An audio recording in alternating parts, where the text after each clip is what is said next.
प्यारे बच्चों, मैं फिर से आपके पास आई हूँ आपकी चैप्टर नंबर 2 की एक वर्कशीट लेकर। जो चैप्टर नंबर 2 है उसका नाम है अम्ल, क्षार और लवण। देखिए वर्कशीट नंबर 15 आई है। यह मिली है आपको 7 अगस्त 2020 को। ये साइंस की वर्कशीट हम डिस्कस कर रहे हैं जो आपकी क्लास 10th के लिए है। इसके अंदर अम्ल, क्षारक और लवण के बारे में ही बताया गया है। इसके अंदर जो अगला लवण जिसके बारे में डिस्कस किया गया है वो है प्लास्टर ऑफ पेरिस, जिसको कैल्शियम सल्फेट हेमीहाइड्रेट भी कहा जाता है। ये इसका रासायनिक नाम है। इसका रासायनिक सूत्र है कैल्शियम सल्फेट। पढ़िए, देखो calcium, calcium sulphate, this is sulphate, hemihydrate. Hemi का मतलब होता है आधा। हेमी का मतलब क्या होता है? आधा। तो देखो यहाँ पर आधा आधा अणु लगा हुआ है। किसका है? हाइड्रेट। हाइड्रेट मतलब जल। तो जल का क्या लगा हुआ है? आधा अणु लगा हुआ है। तो ये क्या है? यह जिप्सम को लगभग 373 केल्विन, 373 केल्विन का मतलब है बेटा 100 डिग्री सेल्सियस। ठीक है, 100 डिग्री सेल्सियस पर जब उसको गर्म करने पर यह प्राप्त किया जाता है। इस तापमान पर जब जिप्सम में उपस्थित जो जल के अणु होते हैं वो वाष्पित हो जाते हैं। जिप्सम देख रहे हैं आप? जिप्सम के अंदर जल के अणु 2 लगे हुए हैं। ये 2 वाष्पित हो जाते हैं जब इसको गर्म किया जाता है 100 डिग्री सेल्सियस पर। और तो क्या बनता है? ये बन जाता है पीओपी, यानी कि प्लास्टर ऑफ पेरिस। उसमें क्या रह जाता है? सिर्फ आधा मॉलिक्यूल अवशेष रह जाता है जल का। बाकी प्लास्टर ऑफ पेरिस के गुणधर्म पढ़ेंगे, उनकी प्रॉपर्टीज पढ़ेंगे। प्लास्टर ऑफ पेरिस एक सफ़ेद रंग का चूर्ण है। जल मिलाने पर यह पुनः ठोस जिप्सम बन जाता है। देखो, जिप्सम को हमने गर्म किया था तो वो जल के अणु उसके अंदर से वाष्पित हो जाते हैं, और अगर वापस उसमें जल डाला जाए तो वो पुनः क्या हो जाता है? जिप्सम बन जाता है। अगर हम पीओपी के अंदर, जिसमें आधा मॉलिक्यूल या फिर आधा अणु लगा हुआ है जल का, उसमें हम 1.5 अणु जल के और डालें तो वापस से वो क्या बन जाएगा? जिप्सम बन जाएगा। ये बहुत ही ऊष्माक्षेपी जिसमें ऊष्मा बाहर निकलती है, ऐसी अभिक्रिया है। बहुत ही गर्म कर देती है जिस बर्तन में ये होती है। ओके बेटा, तो ये है बेटा प्लास्टर ऑफ पेरिस। इसके हम कुछ उपयोग पढ़ेंगे। प्लास्टर ऑफ पेरिस का सबसे बड़ा उपयोग है, यह हमारी टूटी हुई हड्डियों की सुरक्षा के लिए इस्तेमाल किया जाता है। हम घर में जो सुंदर और डिज़ाइनर छतें बनवाना चाहते हैं और कमरों के इंटीरियर के लिए इसी पीओपी का इस्तेमाल किया जाता है। इसी सफ़ेद रंग के चूर्ण का खिलौने या फिर अन्य किसी भी सजावटी जो चीज़ें बनाने के लिए भी इसमें उपयोग किया जाता है। उसमें मिट्टी के सांचे बनाने में भी इसका इस्तेमाल किया जाता है। इसकी थोड़ी सी तस्वीरें मैंने आपके यहाँ दिखानी है। ये देखिए बेटा, ये देखिए यहाँ पर जो हड्डियों को जब जोड़ती हैं, फ्रैक्चर हो जाती हैं, टूटी हुई हड्डियाँ होती हैं, तो उस पर प्लास्टर ऑफ पेरिस का ही प्लास्टर लगाया जाता है। ठीक है, मूर्तियाँ वगैरह बनाने के काम आते हैं यही प्लास्टर ऑफ पेरिस। मिट्टी के ढांचे या जो सांचे होते हैं वो बनाने के काम आता है। ये देखिए छतों के ऊपर जो काम किया जाता है वो भी इसी प्लास्टर ऑफ पेरिस के द्वारा किया जाता है। अब देखते हैं इसमें अगला क्या है, जो लवण है। क्या लवण के क्रिस्टल वास्तव में शुष्क है? बेटा आपको पता है, आप सोचते हो जब आप किसी भी आपके सामने बोला जाए लवण, लवण मतलब नमक जैसा कुछ, या फिर सॉल्ट जिसे इंग्लिश में कहते हैं, तो आपके दिमाग में एक इमेज बनेगी कि हाँ कुछ एक सूखी सा पाउडर है। ठीक है, लेकिन कुछ लवण ऐसे हैं जिनमें क्या होता है? जल के अणु उपस्थित होते हैं। लवण क्रिस्टल शुष्क प्रतीत होते हैं, हमें देखने में लगते हैं वो शुष्क हैं, सूखे हैं, लेकिन काफ़ी सारे लवण ऐसे हैं जिनमें जल के अणु उपस्थित होते हैं। तो ये इंपॉर्टेंट बात आप ध्यान से सुनेगा। लवण के एक सूत्र इकाई में जल के निश्चित अणुओं की संख्या को क्रिस्टलन का जल कहते हैं। कि एक लवण के अणु के साथ कितने जल के अणु लगे हुए हैं, वो उसको क्या बोलेंगे? क्रिस्टलन का जल। लवण के एक सूत्र इकाई में जल के कितने अणु लगे हुए हैं, तो ये देखते हैं हम। क्रिस्टलन का जल कहते हैं उसे। उसके जल की जो संख्या, जो अणुओं की संख्या है जल के, वो निश्चित होती है।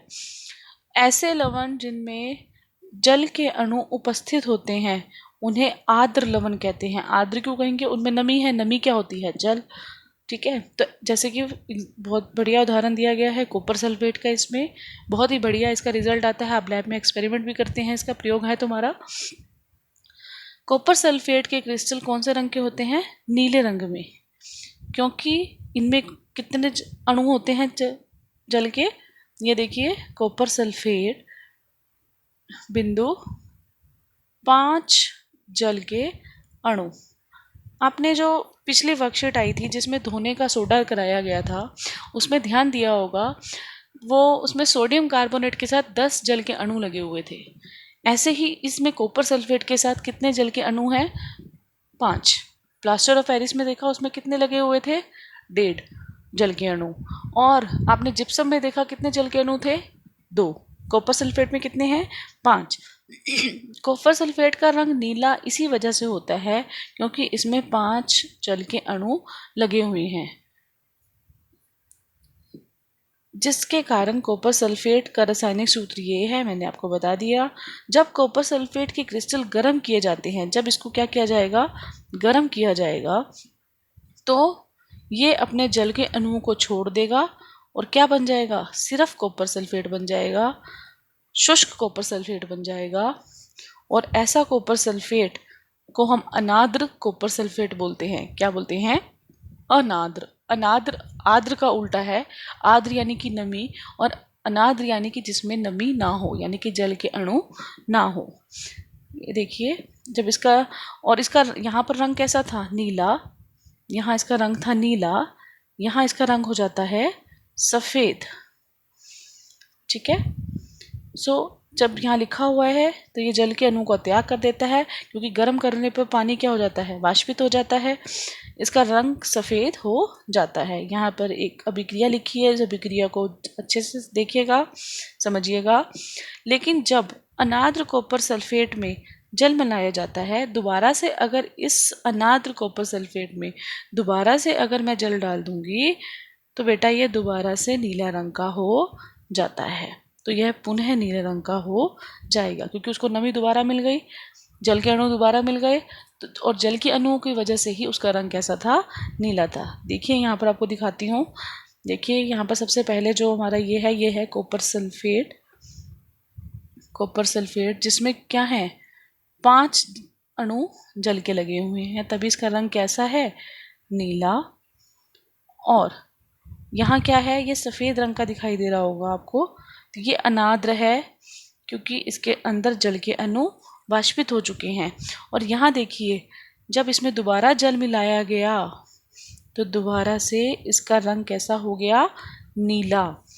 ठीक है, इसने अनाद्र को आर्द्र बना दिया, इसीलिए आर्द्रता के कारण, नमी के कारण उसका रंग नीला हो जाता है। यहाँ पर भी यही चीज़ दिखाई हुई है, जैसे ही जल मिलाया उसका रंग कैसा हो गया? नीला। अगर उसे हम खुले में भी छोड़ देते हैं तो भी वो नीला हो जाता है, क्योंकि हवा में आर्द्रता होती है, नमी होती है। ठीक है, तो इसके बाद है बेटा, आपको यहाँ पर कई सारे लवणों के नाम दिए गए हैं। कॉपर सल्फेट जैसा कि अभी बताया नीले रंग का होता है, इसका ये सूत्र है। फेरस सल्फेट बेटा आपका हरे रंग का होता है। ये देखिए फेरस सल्फेट, ये है आपका फेरस सल्फेट, ये हरे रंग का है। इसका जो सूत्र है वो है फेरस सल्फेट बिंदु 7 जल के अणु। इसके अंदर कितने जल के अणु लगे हुए हैं? 7। ध्यान देने वाली बात है ये। इसके बाद सोडियम कार्बोनेट है आपका। सोडियम कार्बोनेट जो है बेटा आपको पिछली वर्कशीट में भी किया था, वो सफ़ेद रंग का होता है और उसके अंदर 10 अणु जल के लगे हुए हैं। जिप्सम अभी आपको प्लास्टर ऑफ पेरिस में पड़ा, इसमें 2 जल के अणु लगे हुए हैं कैल्शियम सल्फेट के साथ। तो बेटा ये थे आपके लवण और उनके रासायनिक सूत्र, जिनको हम क्या बोलते हैं? इन सारे लवणों को बेटा हम आर्द्र लवण बोलते हैं। कौन से लवण बोलते हैं? आर्द्र लवण। ठीक है बेटा, क्योंकि इनमें क्या लगे हुए हैं? जल के अणु लगे हुए हैं सब में। ठीक है बेटा, तो बेटा इसके बाद है हमारे पास इस प्रश्न उत्तर। प्रश्न उत्तर में सबसे पहला प्रश्न है, पीओपी का पूरा नाम लिखिए। पीओपी का पूरा नाम आपको पता है बेटा, पीओपी का पूरा नाम क्या है? Plaster of Paris. इसके 3 उपयोग लिखने हैं। तीन उपयोग में सबसे पहला आप हड्डियों का दे सकते हैं। बेटा आपको मैंने यहाँ पर एक दिखाई भी थे, ये इसके उपयोग हैं बेटा, ये लिखे हुए हैं, आप यहाँ से लिख सकते हैं, इसके उपयोग यहाँ से लिख सकते हैं बेटा, ठीक है। और इसके पहले वाली जो यहाँ से आप लिख सकते हैं कि इसका रासायनिक सूत्र क्या होता है और उसको क्या कहते हैं। कैल्शियम सल्फेट हेमीहाइड्रेट होता है ये, ठीक है। तो इसके बाद बेटा हमारे पास अगला क्वेश्चन जो है वो है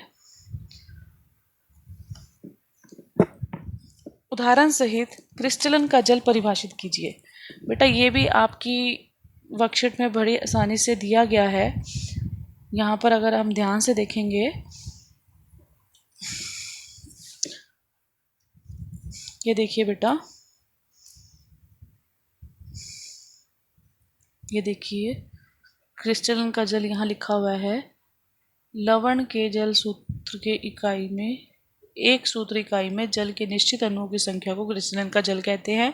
और उदाहरण के लिए हमारे पास कॉपर सल्फेट है, जिसके हम ये दिखा देंगे रासायनिक सूत्र क्या है ये, ठीक है। इसके बाद जो बेटा प्रश्न है हमारा वो है प्लास्टर ऑफ पेरिस को जिप्सम से कैसे प्राप्त किया जाता है।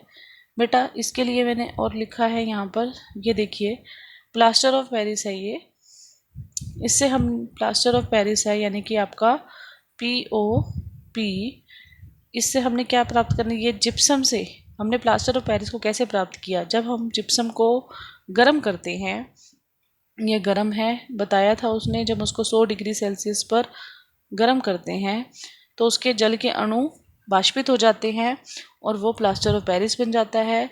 अब यहाँ ध्यान दीजिए, ये लिखा है 3/2 जल के अणु। तो बेटा यहाँ पर अगर हम इसको मिश्रित भिन्न में लिखेंगे तो ये 1 से 1/2 भी लिखा जा सकता है, ठीक है बेटा। तो ये है आपका प्रश्न नंबर 3 का क्वेश्चन नंबर जो आपका 3 है उसका आंसर है।